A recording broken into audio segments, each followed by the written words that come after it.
On va faire cette séance sur l'emploi des seniors et particulièrement sur les enjeux et les leviers de la transmission avant la retraite. Donc moi, c'est Antoine Raymond, je suis responsable du pôle études et prospectives. Je suis à Paris et je présente avec ma collègue. Marie-Astrid Clergeau. Alors, je suis consultante au bureau de Nantes. Moi, je suis spécialisée sur tous les sujets qui touchent à l'emploi, au travail, avec des interventions qui peuvent être à la maille de l'établissement, de la société, du groupe ou pour l'accompagnement d'organisations de branche. Donc la façon dont on va procéder, en fait, c'est qu'on va dérouler cette présentation. Vous pouvez bien sûr poser des questions pendant la présentation. On va essayer de les repérer au fur et à mesure et on se garde un temps après la présentation pour y répondre. Ce que l'on va faire également, c'est assez rapidement, d'ici quelques minutes, vous poser un certain nombre de questions, 3 questions plus précisément, auxquelles vous pourrez répondre, ce qui nous permettra de voir ce qu'il en est dans votre entreprise en termes de pratique de transmission. Donc, pour commencer, ce que l'on peut dire, c'est que, alors pour présenter Secafi, pour commencer, donc Secafi, en fait, intervient auprès des représentants, accompagne les représentants du personnel à chaque étape de votre mandat. Donc, que ce soit au niveau de la formation, pour vous permettre de mieux connaître vos droits et vos moyens d'action, au niveau de l'expertise, pour vous éclairer sur la situation sociale, économique, financière et environnementale de votre entreprise, au niveau du conseil aussi, pour vous permettre de mieux utiliser vos prérogatives selon les caractéristiques de votre entreprise. Et aussi, Secafi peut vous accompagner en matière de négociation pour permettre de construire de meilleurs accords. Alors, un mot sur le centre études et data que je représente ici. Le centre études et data, c'est une petite équipe qui appuie les consultants du groupe Alpha dans leur mission en mobilisant un certain nombre de bases de données, notamment une base de données sur les accords d'entreprise, donc qui peut être utile en termes d'appui à la négociation parce que ça permet vraiment de mener des analyses comparatives détaillées. Et le Centre Études et Data mène également un certain nombre d'études et de recherches, ainsi que des enquêtes. Voilà, donc on va rentrer un peu dans la présentation. Donc, on passe, voilà. Donc, ce que l'on peut indiquer déjà pour commencer, c'est sur ce sujet de la transmission des savoirs et des compétences, c'est que c'est un impensé des politiques publiques. Alors, un impensé plutôt actuel, parce qu'il y a déjà eu des choses qui ont été tentées, mais en tout cas, aujourd'hui, il n'existe pas de politique publique qui incite à la transmission des savoirs et des compétences. Le contrat de génération, qui avait été instauré sous la présidence de François Hollande, le contrat de génération a été vraiment le seul dispositif ayant tenté d'aborder le sujet. Donc je vous rappelle en gros le principe, c'était que l'entreprise bénéficiait d'une aide si elle maintenait des seniors en emploi et qu'elle recrutait des jeunes en même temps. Donc, l'aide était basée vraiment sur ce binôme salarié âgé, salarié jeune dans l'entreprise. Mais c'était un dispositif qui était finalement insuffisant puisque on avait un objectif d'emploi et non de compétences. L'aide était accordée uniquement sur des objectifs d'emploi. Il fallait simplement qu'il y ait la constitution d'un binôme jeune senior. Et les objectifs de transmission, finalement, ils n'étaient pas du tout définis. Et par conséquent, sur le sujet qu'on traite, c'était vraiment très insuffisant. L'approche était trop restrictive puisque on était juste voilà, basé sur un binôme jeune-senior. Et ensuite, les interactions étaient très dissymétriques avec une transmission à sens unique allant du salarié âgé expérimenté vers le jeune novice. Et en réalité, quand on regarde toutes ces questions de transmission, c'est pas comme ça que ça se présente. Euh, cette conception stricte est invalidée par notamment la diversité des contextes de travail, les contraintes temporelles, de charges de travail, etc. En réalité, il peut exister plusieurs types de tutorat. Un tutorat collectif, où c'est l'ensemble d'un collectif de travail qui prend en charge la transmission. Des tutorats en cascade, où on forme d'abord un jeune et puis ensuite ce jeune forme d'autres, etc. Des tutorats plutôt individuels, ceux auxquels on pense de prime abord. Donc il y a différentes formes en fait, et tout ça, toute cette richesse, il y a beaucoup de travaux qui ont été faits, n'apparaissait pas dans le contrat de génération. Le collectif de travail est aussi indispensable à la transmission. Et même s'il joue un rôle finalement plus indirect, l'idée c'est un peu de délester celui qui encadre. Et aussi potentiellement de se nourrir de ces phénomènes de transmission pour enrichir aussi son travail, son propre travail. Autre élément qu'on peut dire sur le contrat de génération, c'est qu'on avait une absence d'outillage au niveau des branches.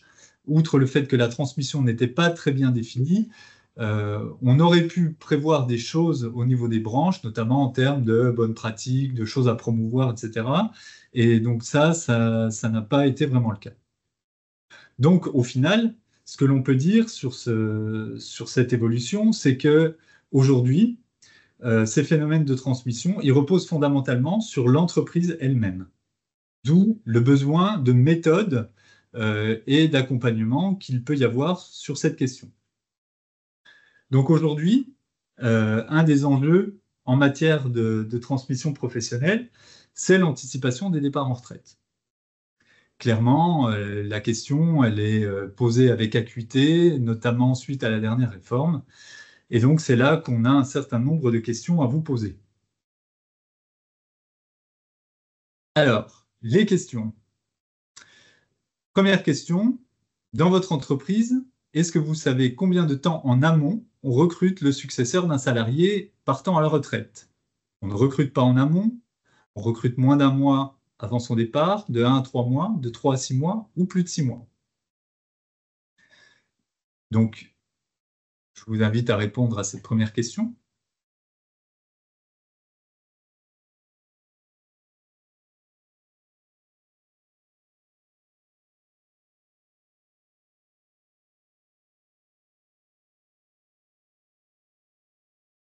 Alors, sur les résultats qui sont en train de s'afficher, on voit qu'on ne recrute pas en amont, globalement, et ou moins de 1 mois ou de 1 à 3 mois. C'est-à-dire que, grosso modo, on a 80% des cas où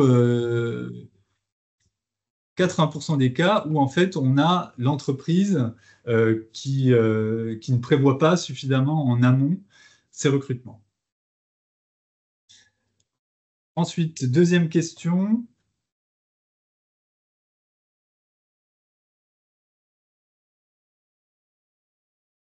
Alors, je ne sais pas, je ne la vois pas à l'écran. La deuxième question, dans votre entreprise, existe-t-il un dispositif structuré de transmission des pratiques? Explicitation du périmètre de passation, temps dédié, des objectifs définis. Est-ce que vraiment on structure des choses en matière de transmission?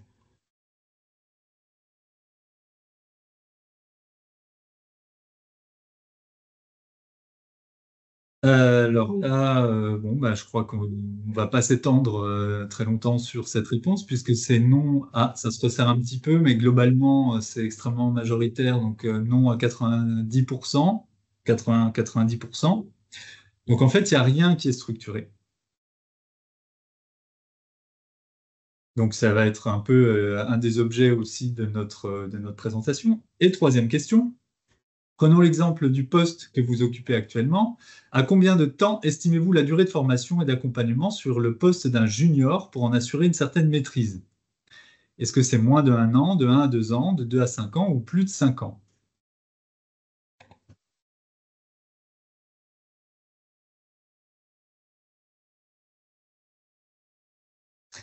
Alors là, les réponses sont assez partagées. On est majoritairement entre moins de 1 an et de 1 à 2 ans.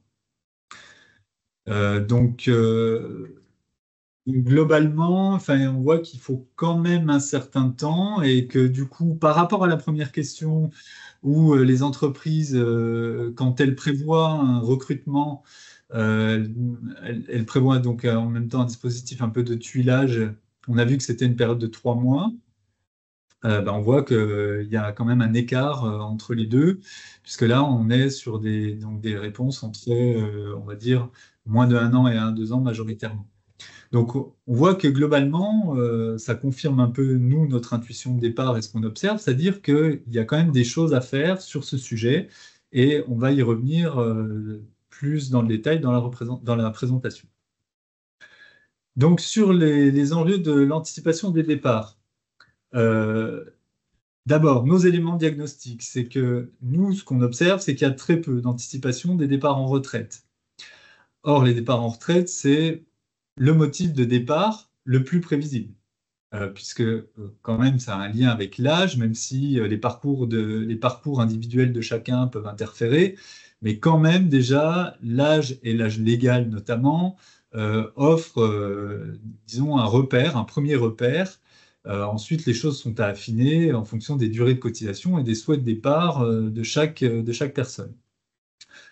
Et donc, autre caractéristique, c'est que finalement, les départs en retraite, ça concerne des salariés qui ont le plus d'expérience et donc potentiellement le plus de savoir-faire acquis. Alors pourquoi est-ce qu'on a aussi peu d'anticipation? Parce qu'il y a un manque de connaissance de la date de départ prévue. Comme je l'ai indiqué, on a l'âge légal, mais l'âge légal, c'est l'âge auquel on peut commencer à partir. Or, les parcours sont différents. Et il peut y avoir des trous aussi dans la carrière, des âges de début de carrière qui sont eux-mêmes différents, des souhaits de prolongation d'activité, etc., qui peuvent être différents également. Donc au final, on voit bien que malgré ces repères collectifs, il y a une dimension individuelle qui est quand même assez forte. Et du coup, il faut trouver les outils euh, RH pour les équipes RH pour pouvoir justement prévoir ces départs-là. Donc ça peut se faire, Astrid y reviendra, mais en termes d'incitation, enfin voilà, il y a des dispositifs qui peuvent être mis en place dans l'entreprise. Donc on a clairement un manque de structuration sur ces dispositifs-là. Et puis, on a également une contrainte budgétaire au recrutement qui ne favorise pas l'anticipation des départs. Quels effets? Quels effets ça a? Les effets, c'est tout simplement que, faute de transmission, on a une perte de savoir-faire, des savoir-faire techniques, des process, de méthodes, de ressources internes, aussi de culture d'entreprise. Donc tout ça, en fait, c'est tout ce qui fait la richesse du travail et qui est particulièrement long après derrière quand on le perd, particulièrement long pour le retrouver, pour le réacquérir. Quels effets également? C'est l'impact négatif sur la reconnaissance des salariés de départ, puisqu'en fait, il peut y avoir l'impression que finalement leur travail, puisqu'il n'y a pas cette transmission, ça valait pas grand-chose d'une certaine manière. Et puis ceux restant en poste, c'est également négatif dans la mesure où on les prive de la richesse de l'expérience des plus expérimentés. Et tout ça aussi a des coûts, et ça, je pense qu'on n'insiste pas suffisamment là-dessus, des coûts indirects de non-qualité, de dégradation de la relation client, etc. Donc ça impacte bien la performance de l'entreprise. Et ça, je pense qu'il faut insister sur ce point, sinon on ne mesure pas assez en fait l'importance de ces effets de transmission. Alors, euh, la transmission, pour y venir vraiment précisément. Elle ne doit pas être pensée que en lien avec la fin de carrière. La réorganisation des entreprises est continue, les parcours sont morcelés, donc la transmission, elle ne concerne pas que les salariés âgés. Donc, l'entreprise doit structurer une approche qui est basée sur deux temporalités. D'abord, un socle, on va dire, qui concerne un peu une transmission en continu, avec particulièrement donc ce qu'il faut faire dans un premier temps, c'est identifier les savoirs Et deuxièmement, organiser tout cela, les moyens pour un partage de connaissances à travers du tutorat, de la formation interne, etc. Donc ça, Astrid va revenir sur ces éléments-là. Et deuxièmement, deuxième temporalité, des actions spécifiques à conduire en fin de carrière. Donc l'avantage, comme je l'ai dit tout à l'heure, c'est que on peut prévoir, en tout cas essayer de prévoir si on a les bons outils, plus facilement les départs. Et donc ça passe par une pré-identification des départs à une maille fine. Deuxièmement, il faut favoriser la communication de la part des salariés, la communication en amont de leur date prévisible de départ. Donc ça, quand on connaît leur date de départ, bah derrière, on peut plus facilement anticiper les recrutements. Donc avec ce dispositif de tuilage, et c'est vraiment là que va se faire l'essentiel de la transmission. Quatrièmement, il s'agit d'outiller cette transmission et donc pour ça d'associer le salarié parce que c'est lui quand même qui sait potentiellement le mieux ce qui va devoir être transmis. Et cinquièmement, valoriser la transmission et donc pour ça, c'est vraiment la structuration, donc former, donner du temps, rétribuer, donc organiser tout cela. Donc je passe la parole à Astrid qui va revenir sur ces différentes étapes. Merci beaucoup, Antoine. Alors, quelques mots sur, mais que je vais évoquer très brièvement, sur, parce qu'il ne s'agit pas du cœur de notre propos aujourd'hui, mais sur les modalités d'organisation de la transmission tout au long de la vie. Puisqu'il s'agit du socle de l'organisation du partage de connaissances et que le moment de la fin de carrière, c'est le moment où il va falloir donner le coup de collier supplémentaire, mais tout ça doit se faire de manière continue. Cette organisation de la transmission tout au long de la vie, elle implique deux choses pour les organisations. La première chose, c'est qu'il y ait une identification des savoirs. Et la deuxième chose, c'est qu'on ait organisé le partage de cette connaissance. Sur l'identification des savoirs, plusieurs dispositifs peuvent et j'ai envie de dire doivent même exister pour permettre l'identification de la connaissance. L'entreprise, elle doit disposer d'outils. D'abord, elle doit disposer d'outils pour répertorier ces savoirs, pour qu'on parle de la même chose. C'est un dictionnaire qui va lister l'ensemble des compétences, mais avec un vocabulaire commun qui va permettre de structurer la base. Alors, on va parler de référentiel, on va parler de matrice de compétences, mais c'est un premier type d'outil de gestion de compétences.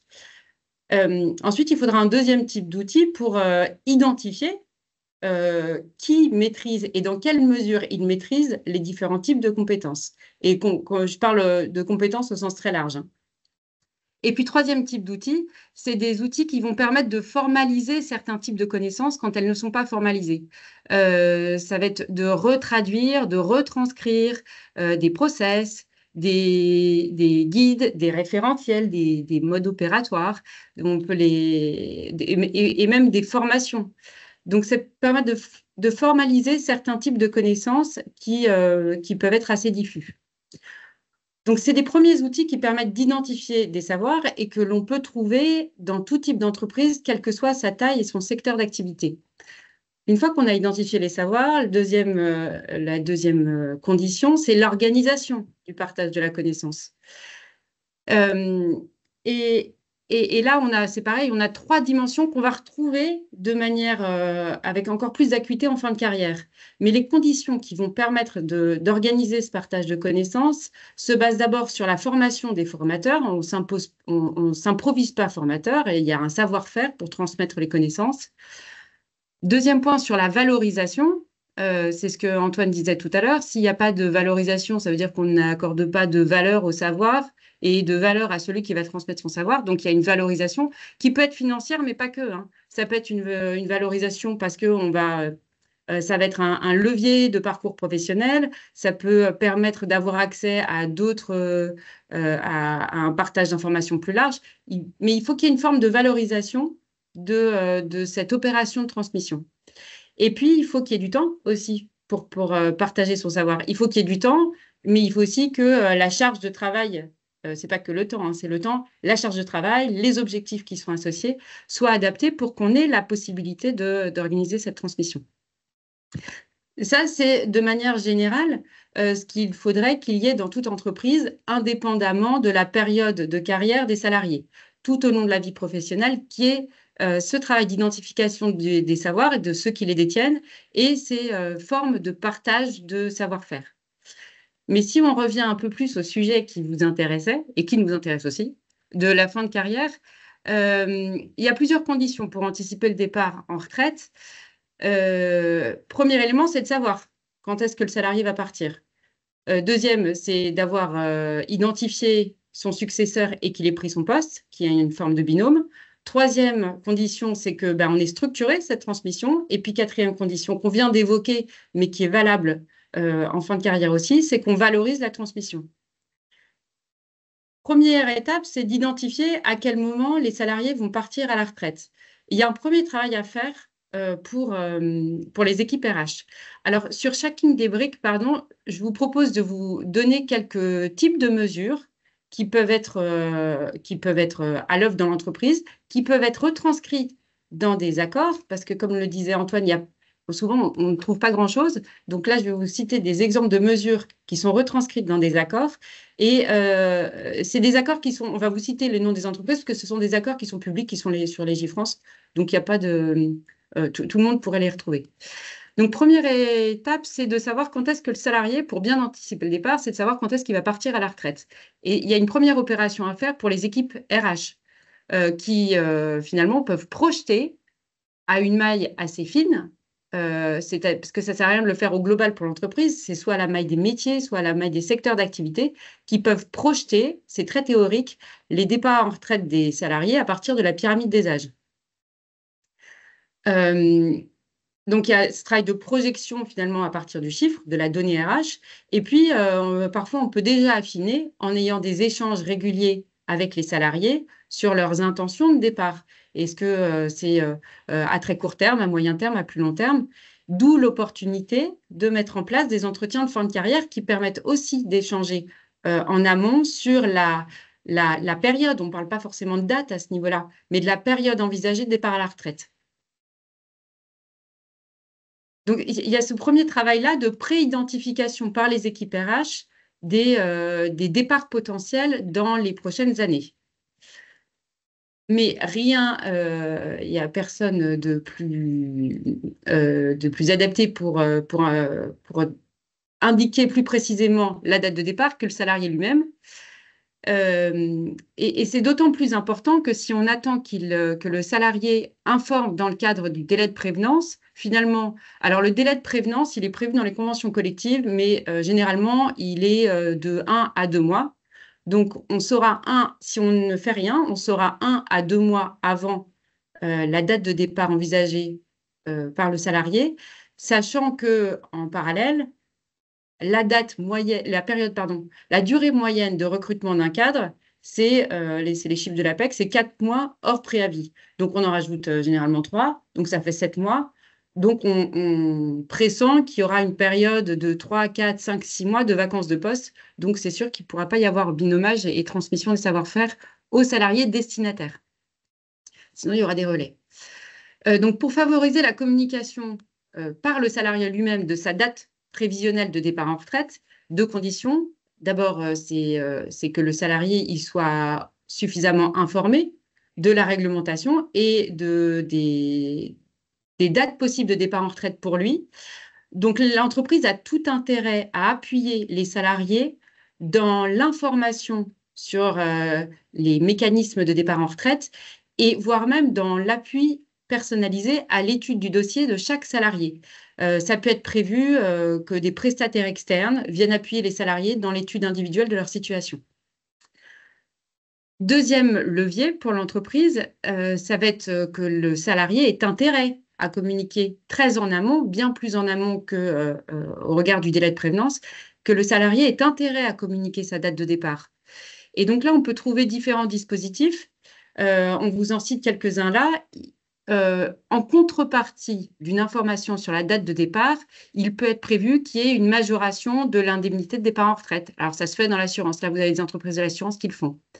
Ça peut être par l'octroi d'une période supplémentaire de dispense d'activité. Alors, chez Danone, c'est 1 à 2 mois en fonction du délai amont de communication de la date de départ, si c'est 12 ou 18 mois. mais on va avoir une période de dispense d'activité. On peut avoir la même chose chez Rossmann, où il y aura des congés payés supplémentaires qui seront accordés en échange de la communication amont, donc là on est à 12 mois avant, de la date de départ du salarié. Donc, comment on a l'information. D'abord, pour les équipes RH, il y a tout un travail pour dégrossir, pour avoir une visibilité bien plus en amont des départs prévisibles en projetant les départs en retraite sur une base de 64 ans. Et puis ensuite, il y a des leviers d'incitation à la communication plus précise de la date de départ à la retraite par les salariés concernés. J'en viens à la troisième étape. Donc, une fois qu'on a l'information, l'idée, c'est de pouvoir anticiper les recrutements. Et ça ne se fait pas forcément spontanément. Dans le petit sondage auquel vous avez bien accepté, vous avez accepté de répondre en introduction de ce webinaire, il y avait à peu près 50%, c'était ça, de vous qui indiquiez qu'il n'y avait pas de recrutement en amont des départs. Ce qui peut être prévu dans les accords, c'est de prévoir la constitution d'un binôme plusieurs mois avant le départ en retraite. Là, on vous cite des exemples. Ça peut être 1 an, ça peut être 1 an et demi, ça peut être 6 mois. Si 6 mois, c'est suffisant. Mais de prévoir qu'il y a des binômes qui sont mis en place, c'est prévu, c'est retranscrit dans l'accord, des binômes qui sont mis en place plusieurs mois avant le départ à la retraite de chaque salarié, indépendamment des postes occupés. Donc, on anticipe les recrutements. Alors, ça ne se retraduit pas forcément tout le temps dans des accords, hein, mais là, on peut rajouter une surcouche par le biais d'accords. Et on en vient à une autre condition, déjà évoquée par Antoine, c'est le fait d'outiller la transmission.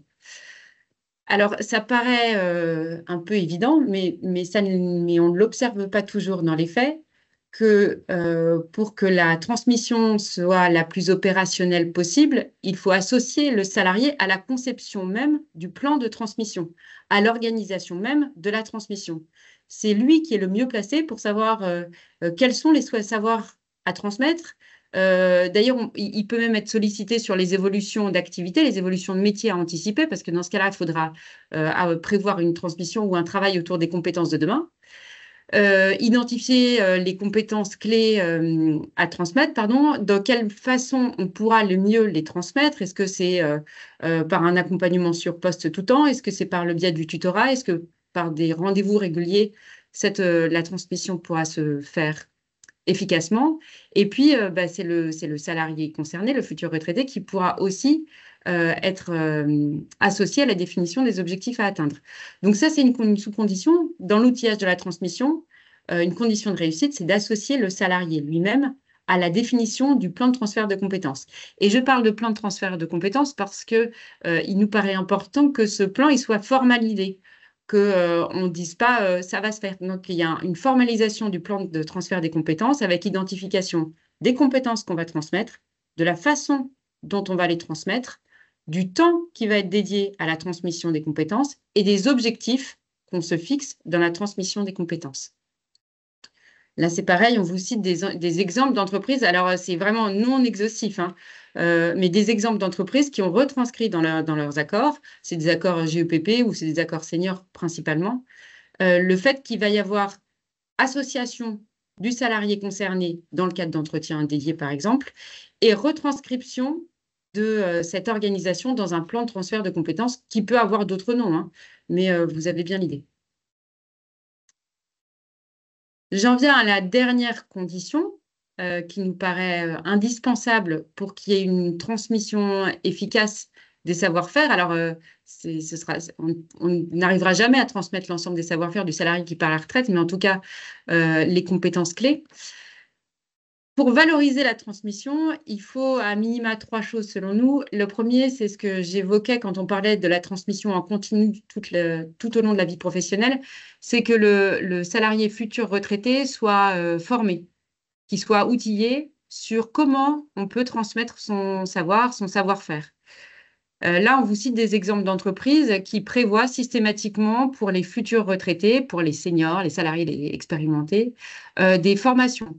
Il peut y avoir des formations dédiées à la transmission, ou ça peut être des formations qui existent déjà, des formations qui sont dispensées auprès des formateurs occasionnels, mais qui est des formations, et une formation, ce n'est pas 2 heures, une formation sur un temps conséquent de l'ensemble des salariés seniors sur comment on va transmettre son savoir-faire. Deuxième condition pour qu'il y ait une valeur qui soit donnée, une valeur donnée à cette transmission, c'est qu'il y ait une valorisation financière de cette transmission. Alors, certaines entreprises la conditionnent à l'atteinte d'objectifs. Alors, chez AXA, par exemple, il y a un objectif de passation dans les métiers du commercial et il y a une prime qui est versée aux salariés futurs retraités si les objectifs de transmission sont atteints. Mais il peut y avoir une autre forme de valorisation financière non liée à l'atteinte d'objectifs de transmission, hein. Ça peut être parce qu'on consacre du temps à former son successeur, à transmettre son savoir-faire, qu'il y a une rétribution correspondante. Et puis, c'est ce que j'évoquais déjà précédemment, il faut qu'il y ait du temps pour transmettre. Du temps, ça veut dire que le travail effectif soit moindre en termes de durée, que les objectifs soient adaptés, que la charge de travail soit adaptée pour qu'on ait un espace disponible pour transmettre sereinement son savoir-faire.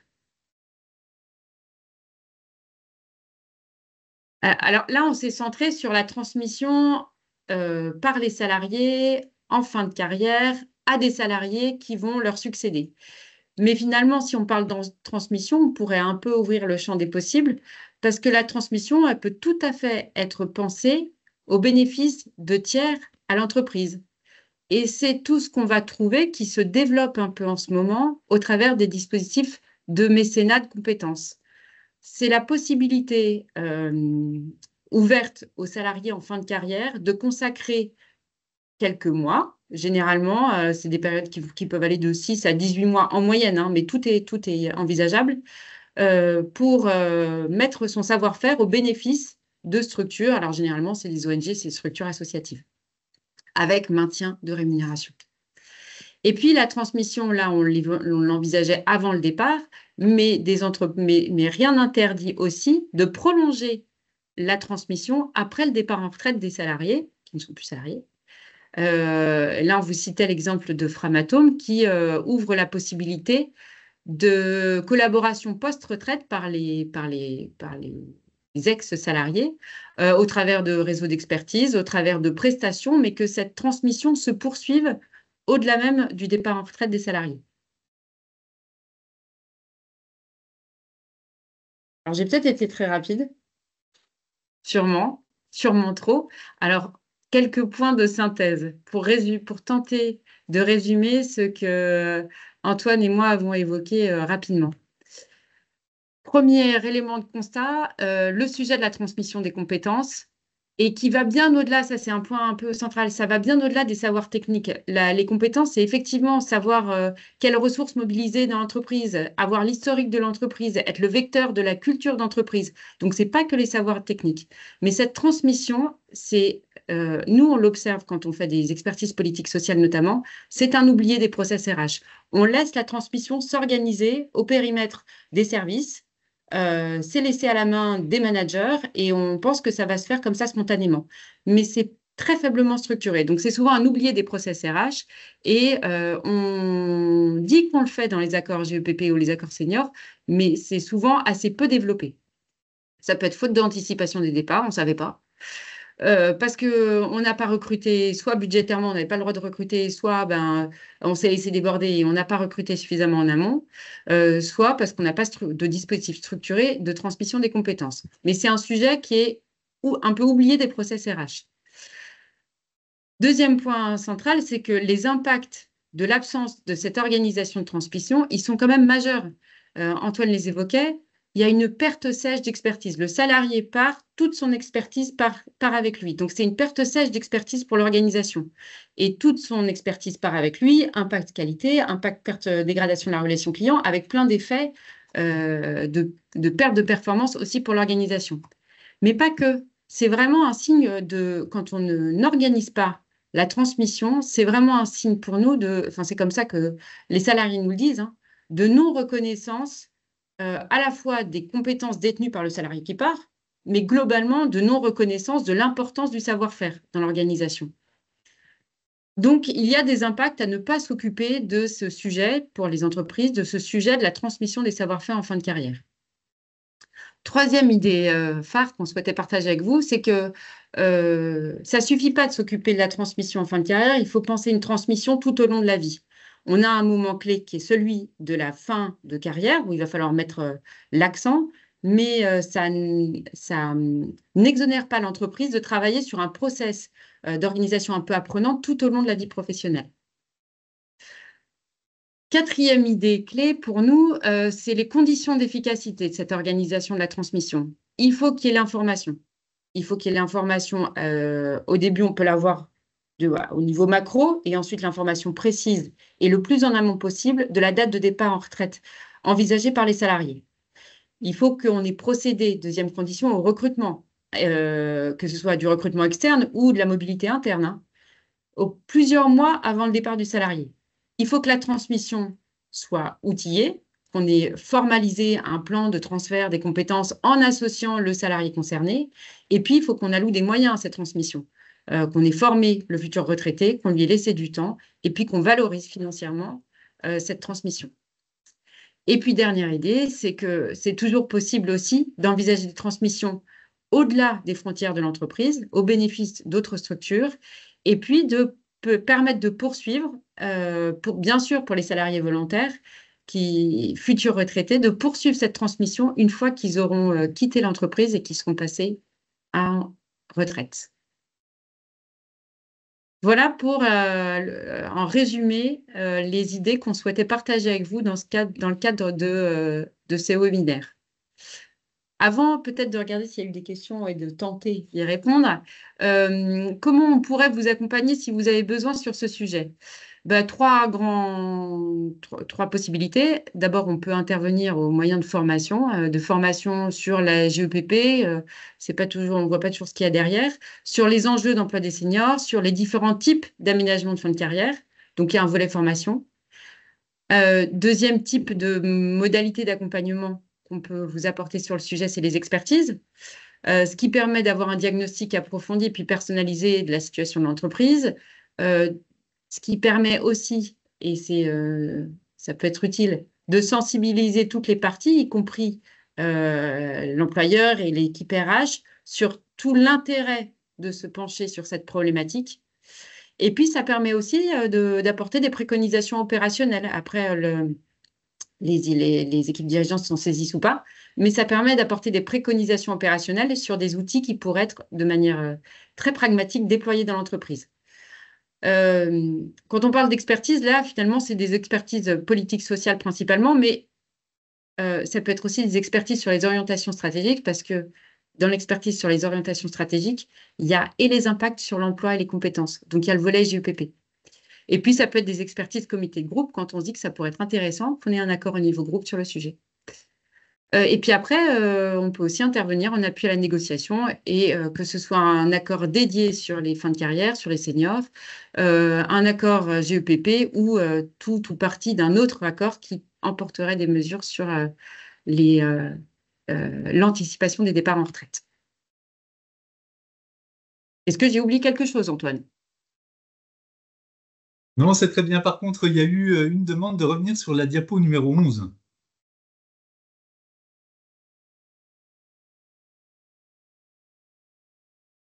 Voilà, alors je ne sais pas ce qui est attendu en fait comme explication ou précision supplémentaire sur cette diapo, ou si c'était juste pour la revoir. Dans un premier temps, donc moi, peut-être en attendant d'avoir une précision éventuelle de la part de la personne qui a demandé ça, je vais reprendre un peu certaines questions qui sont passées dans le fil. Alors, d'abord, il y avait une question sur les relevés CNAV, savoir si les employeurs n'ont pas accès aux relevés CNAV. Oui, c'est le cas. Ils n'ont pas accès aux relevés CNAV. C'était d'ailleurs un sujet de la négociation interprofessionnelle là, sur le pacte de la vie au travail, puisque les organisations patronales demandaient justement qu'il y ait une remontée d'informations automatique de la CNAV à l'entreprise pour connaître, pour avoir plus d'infos en fait sur les droits acquis par les salariés en matière de retraite.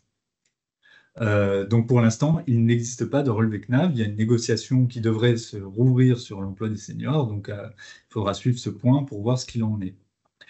Ensuite, il y avait une question sur qu'en est-il de la transmission en cas d'urgence, notamment dans le cas de PSE. Alors, moi, la façon, Astrid, tu me complètes, mais moi, la façon dont je réponds à ça, c'est que ce qu'on a dit, c'est qu'il fallait quand même une transmission un peu en continu. Et donc, qu'il fallait qu'il y ait des dispositifs et que cette transmission donc se fasse au fil de l'eau. Et donc, ça permet justement de gérer plus facilement les situations imprévisibles, parce que les restructurations d'entreprise sont plus fréquentes, les parcours sont morcelés, etc. Et donc, si on n'a pas cette structuration socle, effectivement, en cas d'urgence, on se retrouve avec des pertes de savoir. Euh, donc après, il y avait une autre question, c'était est-ce que le fait de connaître la date de départ en amont, la date de départ du salarié, est-ce que ça ne va pas entraîner des pressions pour un départ à l'âge légal? Moi, j'ai envie de dire que non, parce que en fait, l'âge légal, on le connaît finalement, qu'on connaisse l'intention de départ ou pas du salarié, l'âge légal, on le connaît. Donc, s'il doit y avoir des pressions, elles auront lieu qu'on connaisse la date, enfin l'intention du salarié vis-à-vis de son départ en retraite ou pas. Donc de ce point de vue-là, ça me paraît pas être, un argument en fait pour ne rien faire sur ce point-là. Oui, et peut-être juste un tout petit complément. Généralement, les entreprises qui mettent en place des mesures des formes de contrepartie à la communication de la date de départ prévisionnel à la retraite du salarié, c'est des entreprises qui s'intéressent à l'expertise des salariés, qui veulent anticiper et qui souhaitent connaître cette date pour pouvoir recruter en amont. Donc, c'est plutôt parce elles accordent de l'importance au savoir-faire de ces salariés et elles auraient plutôt intérêt à les voir maintenir en poste le plus tard possible. Donc, en tout cas, quand on prévoit ce type de mesures, généralement, c'est qu'on accorde une importance particulière au savoir-faire des salariés et qu'on ne va pas enfin, ça peut toujours arriver, hein, mais instinctivement, on ne va pas leur mettre la pression pour qu'ils partent plus tôt. Ensuite, il y avait une question ou un ensemble de questions plus exactement, parce qu'il y avait plusieurs remarques qui se rejoignaient. C'était finalement, qu'est-ce qu'on identifie dans la transmission des compétences? On a des savoir-faire euh, qui vont partir et on a des savoir-faire pour l'avenir, ce qui n'est pas forcément la même chose. Mm. Et donc, il y avait d'autres questions sur un peu qu'est-ce qu'on transmet et qu'est-ce qu'on anticipe, avec notamment la question de l'impact de l'intelligence artificielle sur les métiers. Alors, Donc en là, fait, Astrid, je te laisse répondre. alors, moi, j'aimerais me dire on va transmettre que ce qu'on sait faire, que ce qu'on sait faire et que les connaissances dont on dispose, que ce soit des compétences techniques ou non techniques. Mais ça, on va pouvoir le transmettre. Donc ça va pouvoir être, euh, va pouvoir y avoir une passation avec son successeur. En revanche, c'est au moment, ça peut être opportun au moment où il y a cet entretien de préparation, des entretiens de fin de carrière où on va avoir peut-être information sur la date de départ, d'échanger avec le salarié, qui est celui qui connaît le mieux son activité, sur les transformations prévisibles d'activité. Et on va pouvoir avoir ces éléments-là en tête au moment où on va recruter son successeur.